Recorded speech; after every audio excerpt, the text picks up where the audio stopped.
Hello and good afternoon, everybody. It's Workshop Wednesday. I hope everybody's having a great day. Gonna come to you today. I got the question a couple weeks ago. Y'all saw the hinged port correctional that I did. I think that's what you call it. But you got a correctional, which means the port swivels at the juncture of the bars, and then the port itself swiveled up at the top independently. Everybody's working independently of each other. So a lot of mechanics going on inside there, and got the question, how the heck do you get that done? How do you do that? I'm gonna show you a couple different ways. One way I learned a long time ago working for Greg. Learned a new way. My buddy Troy Flayhardy showed me this, and I'll show you the parts on all that and how it goes. I'll do a drawing on the way that Greg and I did it, and we'll see if it makes sense. If you got questions, holler. Away we go. What I have is a drawing here on the blackboard for everybody to see. Great big, excuse the drawing, but there you have it. I'll explain what I got going on here. These pink lines here are cavities within the cut piece. So this is a piece of pipe that I have. This would be 1/4 inch hole, so that this 1/4 inch pin would fit down through it.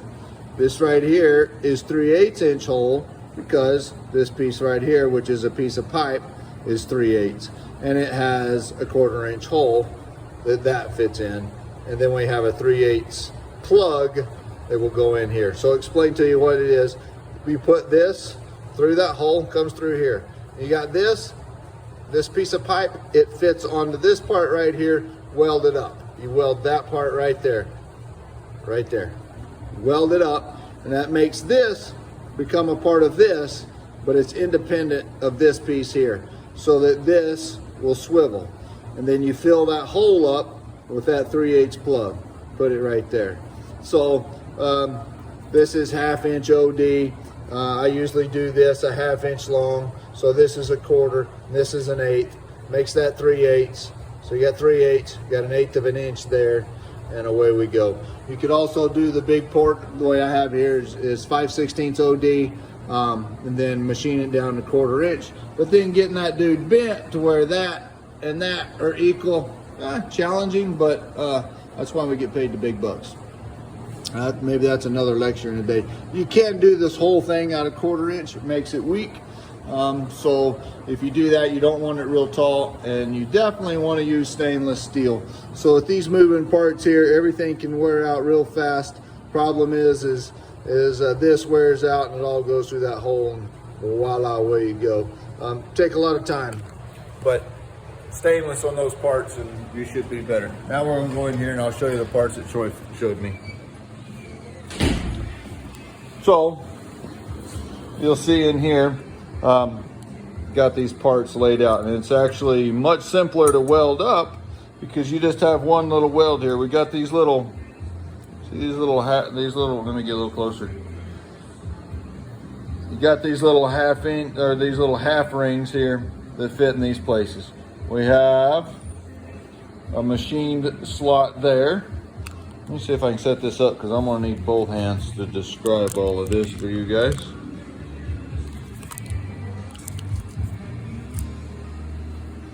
So let's see if this works. Yep, y'all can see what's going on. So we got 5/16 inch rod here.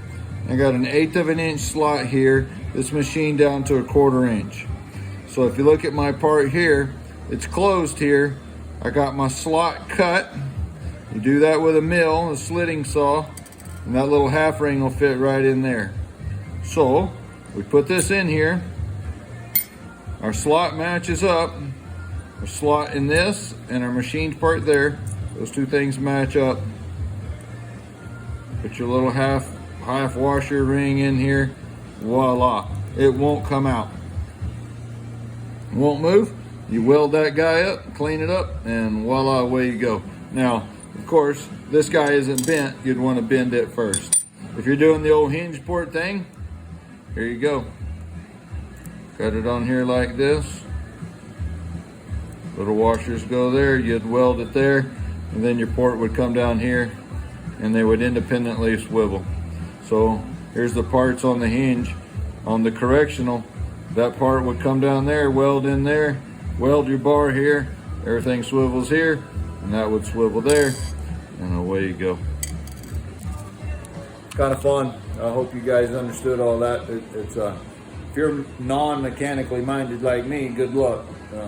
Keep watching, and maybe it's all explained there. If it's not, I'm sure as soon as I hang up the old video here, I'll go, crap, I forgot to tell you guys something. But use stainless and machine those parts carefully. The better your parts are, the better that'll work. Welding that stuff up can be extremely complicated, and not penetrating through and hanging things up. It happens. There's little tricks like welding the bars on a correctional before you weld the port in, because you're going to penetrate through. So see, that's one thing I remembered right there. Weld your bars onto the bottom pipe that I explained out there on the board first, and you can go back and clean up your cavity on the inside, your hole, and clean that up, and away you go. Hope this is helpful. Thanks to everybody for watching. We'll see you next week. Adios.